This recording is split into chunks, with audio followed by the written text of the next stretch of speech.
need some front lighting. Your face is always in the shadow. Yes. Okay, we're good, Tom. Okay. Good evening. We call this IDA meeting to order.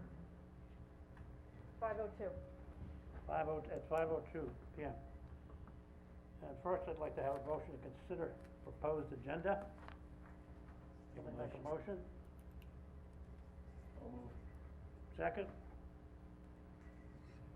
Got it. All those in favor? Aye. Opposed? Okay, we have a proposed agenda. And now, if Mr. Israel and folks are ready, we'll go to Hildreth Advisors. Okay, so as the board's aware, you received correspondence from Hildreth Advisors, and Ike is here representing them and will present a synopsis of what you received in the correspondence. A brief presentation of their proposal for one of the buildings downtown. Okay, Mr. Israel, you're on. Are you with other folks, or just, I can't tell? No, just me. Good evening, everybody. So I'm here tonight on behalf of Hildreth Advisors. They had purchased the old Hai Ting Chinese restaurant, which is at 54 West Main Street. The building has been vacant for, this August would have been 2 years. And it's in pretty poor condition. They had closed on the building last December, right before COVID, and I've been trying to find a new tenant to take over the retail for the last year, give or take, even before then. Their current plan is to redo the facade. The building itself was, before it was a Chinese restaurant, which I guess it was a Chinese restaurant since the early 80s. Prior to that, it was the police station for the town. And the buildings down there, they're very kind of mishmashed and interweaved with the furniture building to the east side, and I guess Diggers is on the other side of the building. There is a second floor. The first floor of the building is about 3,800 square feet, and there's about 1,100 square feet on the second floor. We have had an architect prepare plans to take the second floor and to divide it into 2 one-bedroom apartments. They'd have to create a new entranceway to access the apartments. And then the plan has been to pretty much do a gut renovation of the restaurant and find another restaurant tenant, which right now, it was last approved as an 84-seat restaurant. As you can imagine, everything is fully depreciated. The building needs a roof, it needs new mechanicals. The electric service is actually inside the basement of the furniture store next door. And will have to be upgraded to add electricity for the apartments. The building is currently on sewer, water, and natural gas. I had spent some time going back and forth with Richard Wines and the Landmarks Preservation. We're within the historic district of Main Street, and I believe we've come to a consensus on redoing the facade of the building. On the ground floor, there'll be new windows that are pretty much from floor to ceiling, very similar to the front of the Mozzie building. And on the second floor, because there's going to be apartments above, the windows have to be replaced with egress windows, which will be an Anderson product in both the front of the building and in the rear of the building. The 2 one-bedroom apartments will be market rate, open market apartments. We're not receiving any subsidies or anything for the apartments, and they'll have nice finishes, hardwood floors, granite counters, I'll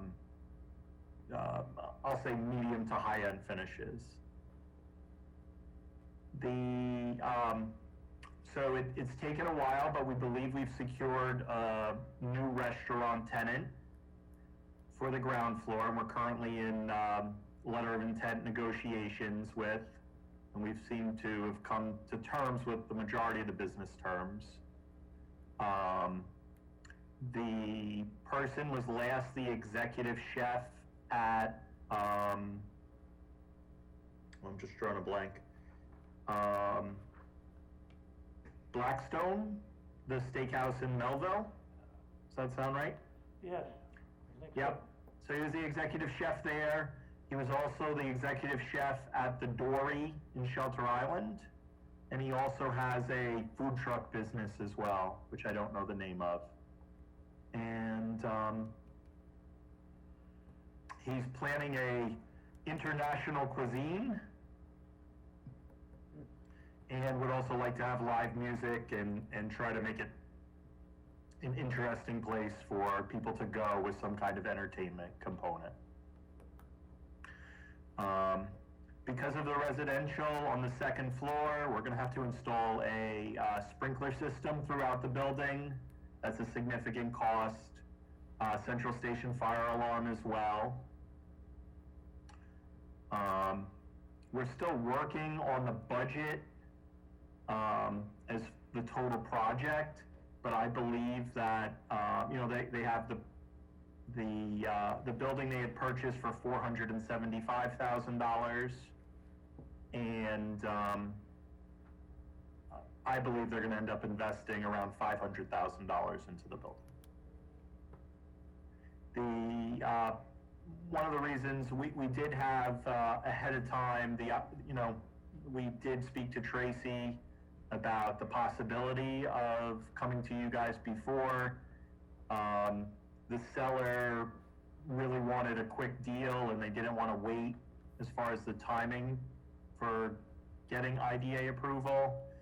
And also, this is an opportunity fund project where in order to get the bonus step-up basis, they wanted to close in 2019.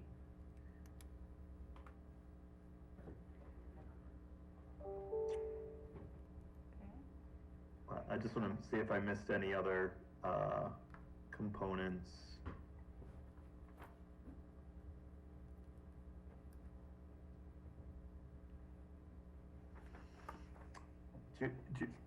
Should I talk a little bit about Hildreth, or? Well, before you do, let me just give you a question that comes to mind based upon the opportunity zone. And it needed to be done for 2019. What changed? If you had acquired the property in 2019, you qualified for 15% step up in your original basis. I'm not an accounting expert, but the way which is, it was 5% more than you would get for closing in 2020. Okay. If you close before 2021, there's a 10% step up in your original basis, which saves you 10% of your realized gain. Okay, thanks. The interesting thing with the opportunity zone is that, people, opportunity zone, or this and the opportunity funds that the people are setting up, when we meet people that have money that want to place it in the opportunity zone, they need an answer very quickly, because they're considering whether to invest in Texas, Nashville, Tennessee, anywhere all over the country. They're looking for shovel rental, the people that are investing the money to be able to shelter this kind of income. They need to know that the project's going to happen and that everything is ready to go, because once they invest the money, there's a whole timetable of being able to bring stuff. There's a timeline that they have to meet. And I believe it's 30 months of time, but anybody that's going through this process and going through all of the exercise is not going to want to know, oh, well, sorry, it didn't work. And I that's part of one of the other issues that we have as a town is if we do want to see people develop and use this opportunity zone money, which if you were to ask me in March, the way the stock market was doing, I'd say you don't have to worry about it. People are going to have enough losses forever that the opportunity zone, I hadn't had a call about doing an opportunity zone project from pretty much March all the way until I'd say about a month ago, till about September. So it is, people are trying to decide whether to realize these gains. I mean, that's the incentive. And I think, there's also this, everything I've read about opportunity zones is, you're asking people to invest in an economically depressed area. So that doesn't work when the world, this new world that we've been in for a while hasn't been too receptive in worrying about that versus worrying about, basic life necessities. But I do believe that it's much more, I do believe, as fragile as our economy is, that we're still gonna, we are gonna see, and we've continued to see interest in the opportunity zone. But it is something that if we've lost a lot of time between, unfortunately, we've lost a lot of time on this, and it is something that will really help, revitalize downtown Riverhead and some of the other parts of Riverhead as well. Ike, one thing you mentioned that I think is really significant, aside, is the 30 months. That something, a permit is issued for what people want to do. Otherwise, they suffer greatly. Yeah, and that includes that includes the construction period. So when we talk about building a project like we just saw for Georgica Green, I mean, those guys have been building that site for, I don't know, at least a year and a half, right? Oh, yeah. Maybe 2 full years. I think it might be 2 full years already. So go backwards, that only leaves six months to 12 months to get something approved of that kind of scale. And that's one of the other interesting things is, the people are looking at opportunity. The average person, unfortunately, I don't see them investing in an opportunity fund or an opportunity zone. Most of the people that are looking for this, they're looking to place $22 to $50 million. So it is a significant project, and that's one of the things that makes this unique is that, one of the principals of Hildreth, Jason, Brightstone, that's on. I mean, he has a lot of good relationships with people that are in this boat that have these tax consequences, and he's been able to get them to come in and invest in Riverhead.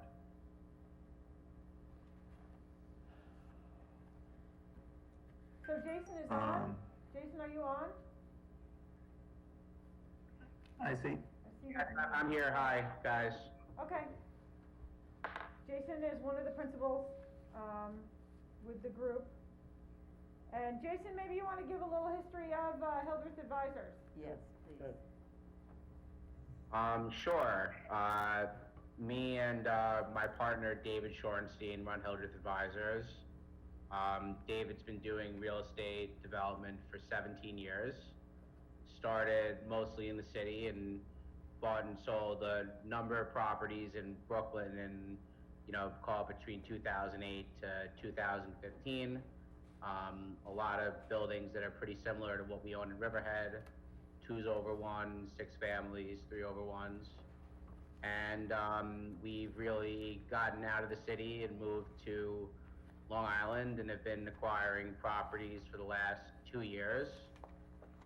We own 13 properties, together now in this partnership and looking to do a lot more.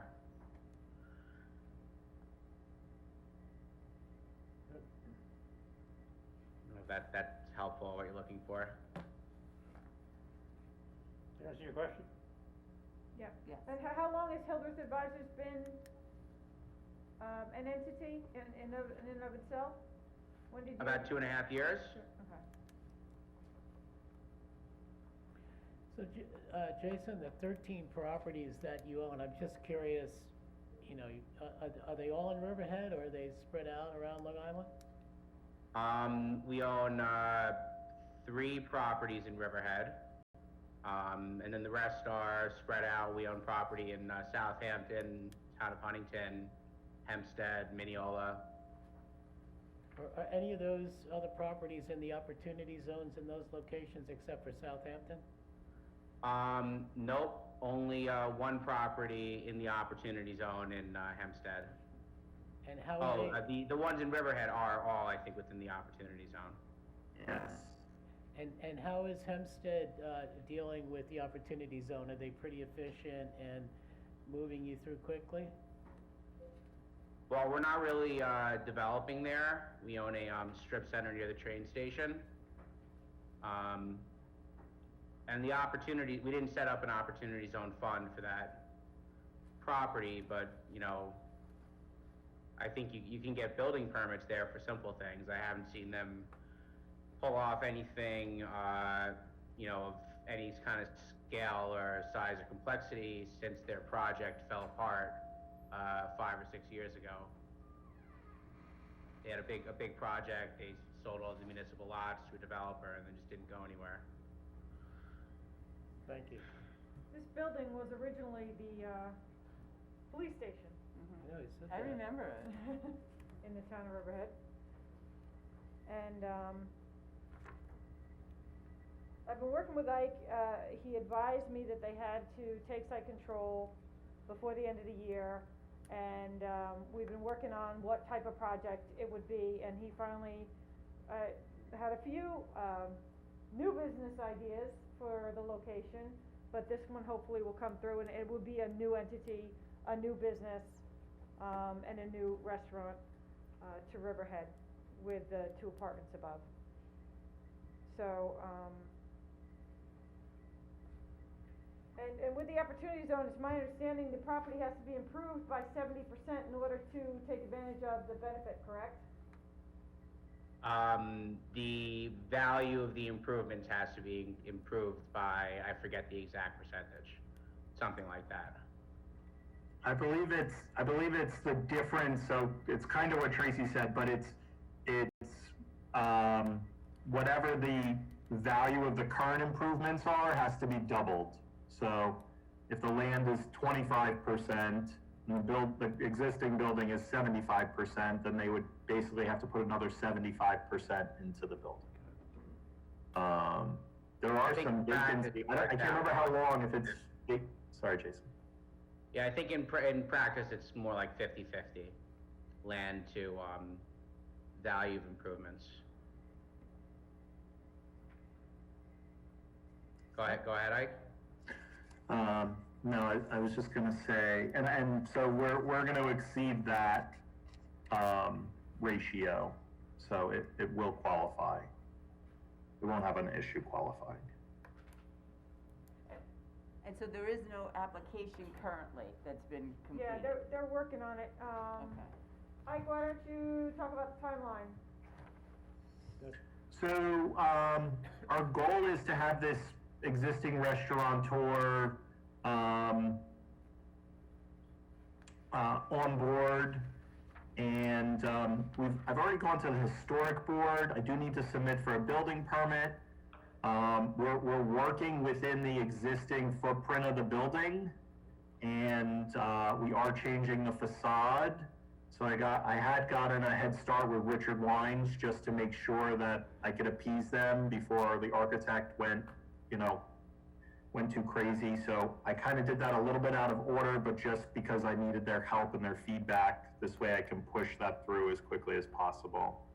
But our goal is to have the restaurant up and running by, I'll say April of next year, so they'll be in for season and going. So, like I said, we do have to we have to get building permit, we do have stamped plans. I had tried to share them with you guys, but it's a very large file. But I could at least try to get you some facade, the facade renderings and a couple floor plans. I'll try to figure out how to do that. Yeah, we'll leave it. And, If it you goes know, to I public guess we're more than willing to submit a formal application, as well. So how many people do you think the restaurant is going to employ? I don't know if they got there yet. Are you there yet with that, or? I don't have that information yet, but I'll make sure that it's on the application. It was last an 84-seat restaurant. When we improve it to sprinklers, the occupancy will be based on the structure, the square footage, because it's on sewer already. So it'll just be whatever the fire marshal will allow, which I would assume is over 84 and could be, 100 people, just based on the square footage. I don't know rule of thumb to figure out what a 4,000 give or take square foot restaurant would employ, but I would think it has to be 6 or 8 people. There are Or some more. industry standards, and the gentleman who is coming from Blackstone, he'll be able to do his estimates, Sure. but.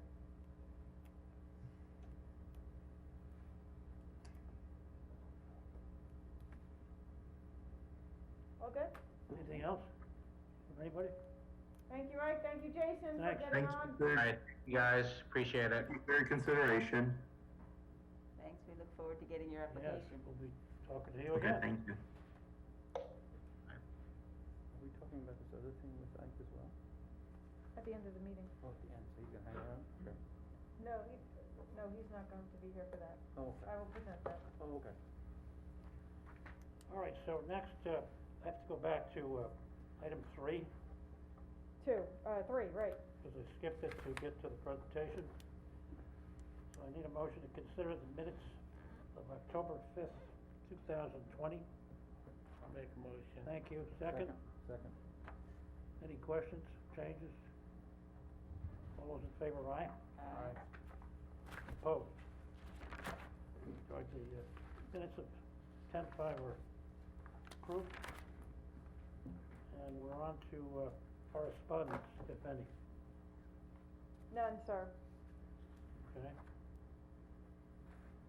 All right, the next item is the treasurer's report. Mr. Kern, if you will. Okay, the balance in People's United Bank checking account as of October 30th, 2020 was $43,179.86. Investments balance at October 31st, 2020 was as follows: $95,502.28 in the municipal money market account bearing interest with an annual rate of 0.2%. Revenues for the month of October 2020 include penalties for a late annual compliance report in the amount of $2441.65 and additional project fees of $7,880.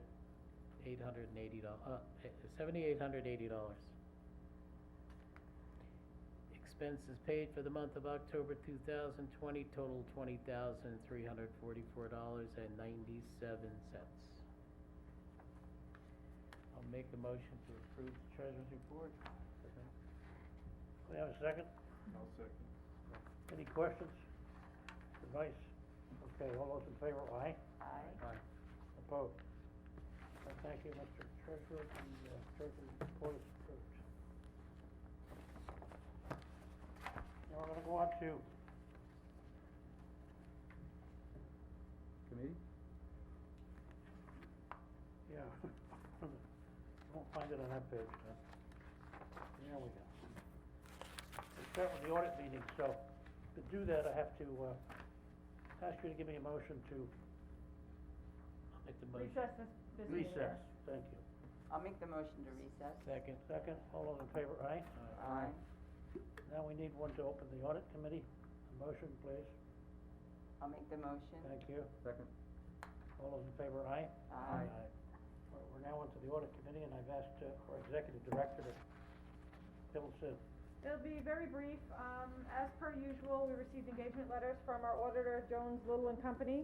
As per New York State regulations for our audit, you're not allowed to go more than 5 years with the same lead auditor, so our lead auditor will change. That will be different. It will be Kathleen Galloway. And there was an increase of $300. As you're aware, the fee includes the LDC as well. These were sent out to the audit committee. No comments were received. I'm assuming everything was okay because it's basically the same as prior years with the exception of the lead auditor and cost. So we need the committee to make a recommendation to the board to consider it and authorize the chairman to sign the engagement letters. Can I ask one question? Yes, I'm just a little confused. Is Denise affiliated with Jones Little? no. Okay. Denise is our CFO. Okay, fine. No, But she's not an auditor. I'm sorry? She's not an auditor. So what she does is separate. It's our stuff.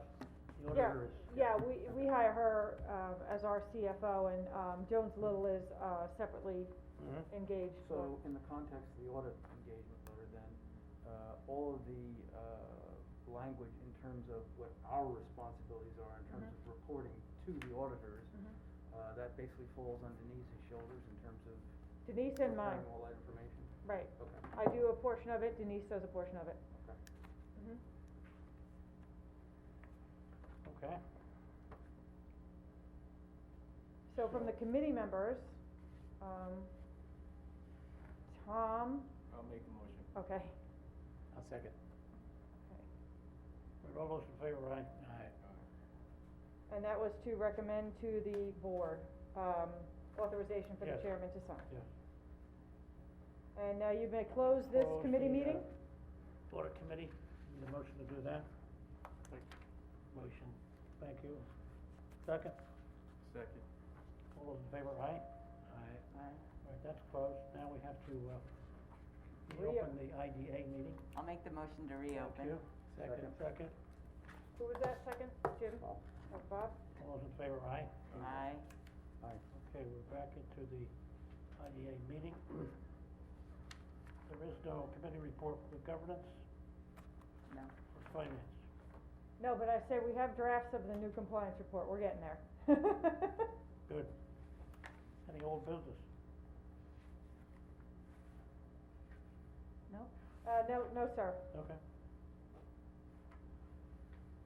Oh, here's what I'm looking for. Under new business, consideration of engagement letters from the auditors. Correct. There is just a one-liner resolution in your packet, to authorize the chairman to sign the engagement letters that were just recommended by the audit committee. Or not. We're not, Or not. or not, okay. All right, well, let's take that on.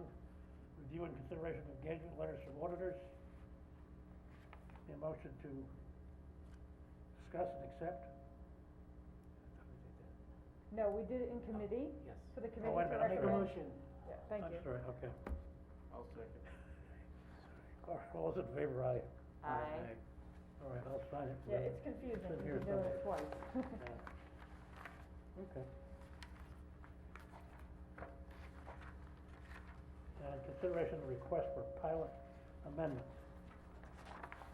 So the first one, is with Atlantis Holding Company, who came before the board last meeting to discuss the status of their situation. And, in discussing with our CFO as to the proper procedure to provide for quarterly installments, we came up with the dates, we came up with a recommended cost, to cover the agency's workload. And the resolution that was forwarded to the board is what we came up with. Each company that would need this would apply by letter individually. Mhm. I'll make the motion to approve the sorry. I will also state that the taxing jurisdictions were all notified of the potential for the agency to work out an installment program for those who are needing it due to, impact of COVID for a couple years, and it suggests that it's revisited in a couple years if it's still necessary for the individual company. I also informed them that it would not reduce their anticipated pilot, by doing the installments, just the timing of receipt of the revenue. How were they responsive? Everybody was okay, I didn't get anything back from the school comptroller, and I only sent that Friday in all fairness, to Question, the school, question about the schedule? yes. I don't think I was around when this all happened, just trying to, the agreed assessed value, the 645 remains the same for the entire 10 years? Should it be 20, Are you looking at the?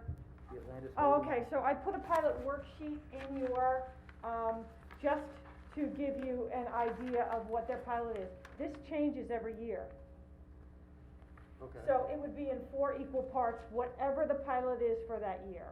The amount is going to change, I'm sorry if I misled you, So are but we, it changes depending on the tax rate. so this is year 11, This is year 11 for so them. that 645 may in fact change? And no, that does not change, the assessed value does not change. The pilot payment itself will change based on the tax rate. Yes, okay, I'm with you, all right, yep, all right. No, their assessed value is, But so the assessed value though is not for 10, it's for 20 years then? Is that right? correct, Okay. Have you spoken to Atlantis about this, yes, and they're okay with it? yes. Okay. And, late fees, assessed all the same within, general municipal law. They know that they would be assessed the same if they're late, no matter what quarter. But they're not going to be late Right, by doing the installments, Right. right. Right. if that makes sense. Okay, anything else on that? We need a second, And a second? thank you. All those in favor, I'm aye? sorry, who was the first? I was. Lori Lori. and Jim. All those in favor, aye? Aye. Anybody opposed? All right. That's approved.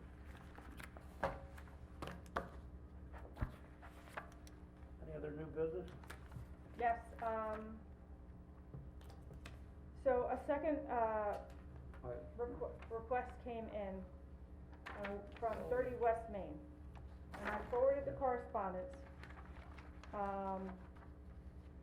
After reviewing their request, I did not find a benefit, a greater benefit, an increased benefit to what the board had already reviewed, with regard to this project. So, I went back and I said, to reduce their,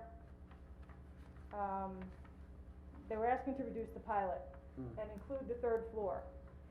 But for reasons of their approval was because there was an existing music business and there was Spark already, it was already established. There was nothing new being brought to the community for that 3rd floor. In addition, we do have the 1/3 retail exemption, which we do try to stick to, although we could approve all retail in downtown, but we do try to maintain that 1/3 exemption,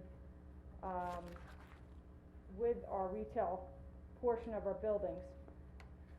So I expressed that, to the client's representative and said that I would put forth the regular split pilot fee. They did not request the 4 quarters, 4 installments, which further validated, my review of the project and their request for, a reduced pilot. But that is what is before the board for consideration. It is the split pilot that we typically do for businesses who make the request. I wanna make sure I have this straight, that's for a reduced, not a reduced, a pilot that has installments. so- Correct. They just wanna split their pilot into 2. And so, Same way regular taxes are paid. Paid, right. yes, okay.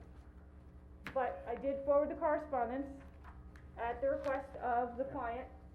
I'm not the the one to make the determination. If there was, consideration on the board's part to reduce the pilot, I wanted to put it before the board. All right, well, I think we need a motion to do that. I'll make a motion to amend the pilot agreement with regard to the installment Yeah. alone Very good. for the 30 West Main I'll project. second that. All those in favor, aye? Aye. Aye. Any opposed, or, we'll do that. 2 installments. Anything else, either missed or we need to chat about? Tracy, I have a question. Yeah, As we split these pilots, is that an inducement for new clients to come in and have the ability to split it? anyone two or can ask, four? yes. I'm just thinking about that, today's day and age. Yeah, anyone can ask. We do charge a nominal fee to Right. split because it's additional work. And we will consider the 4 installments for those that have been impacted by COVID and not all industries have been negatively impacted. Some of them have been positively impacted. But those that, I mean, Atlantis is certainly an